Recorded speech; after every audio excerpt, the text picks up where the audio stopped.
Bonjour Jean-Marie Coalga, bonjour à toutes les personnes qui se sont impliquées dans les différentes communautés liées à nos projets de pépinière scolaire, puis qui ont aménagé des baissières.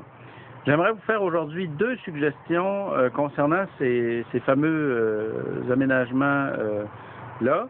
J'aimerais vous suggérer d'abord de vérifier si l'eau dans vos baissières s'accumule et stagne ou si elle s'écoule dans les baissières. La raison pour laquelle j'aimerais vous amener à vérifier ce fait-là, c'est que l'objectif des baissières, c'est de faire des aménagements où l'eau stagne, où l'eau s'accumule sans s'écouler. Si les baissières sont parfaitement horizontales et que l'eau s'y accumule, ben cette eau-là qui s'accumule dans les baissières va pouvoir pénétrer dans le sol, va pouvoir aller alimenter les nappes phréatiques au lieu de s'écouler à la surface du sol puis de lessiver la matière organique qui se trouve en surface, de lessiver ce qu'on appelle le topsoil, le sol biologiquement productif. Donc, l'objectif qu'on poursuit avec les baissières, c'est d'avoir des bassins longilignes dans lesquels l'eau s'accumule. C'est pas d'avoir des ruisseaux, finalement, lorsqu'on aménage des baissières, mais bien d'avoir des ouvrages dans lesquels l'eau s'accumule sans s'écouler. Deuxième chose que je voudrais vous inviter à vérifier, j'aimerais vous inviter à vérifier l'efficacité des différentes baissières que vous aurez aménagées. Parmi les baissières dont on a reçu des photos, certaines sont peu profondes, d'autres sont très profondes. Puis il y a certaines baissières aussi qui sont multiples sur le même terrain. Il y a des terrains sur lesquels on a vu que plusieurs baissières parallèles avaient été aménagées pour accumuler l'eau de pluie.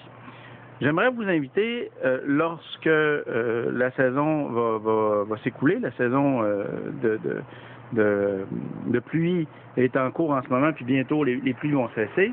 Bien, lorsque les pluies vont cesser, j'aimerais vous inviter à vérifier combien de temps le sol va être humide près des baissières, puis au fond des baissières que vous allez avoir aménagées.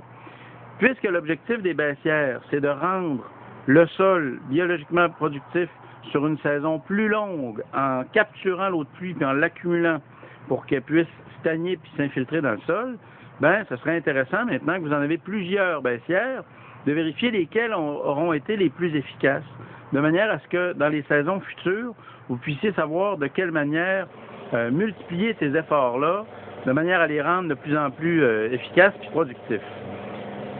Théoriquement, les meilleures baissières devraient être celles qui seront les plus profondes puis les plus rapprochées, de manière à capturer le plus possible d'eau de pluie pour que cette eau-là s'infiltre dans le sol.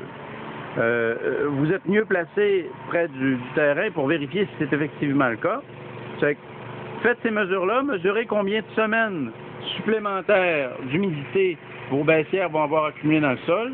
Mesurez l'humidité aussi d'un sol qui n'aura pas été aménagé avec des baissières, de manière à ce qu'on puisse faire la comparaison, puis qu'on puisse mesurer le nombre de semaines de fertilité que les baissières vont avoir ajouté, autant au fond des baissières que près des baissières, autant en amont qu'en aval des baissières.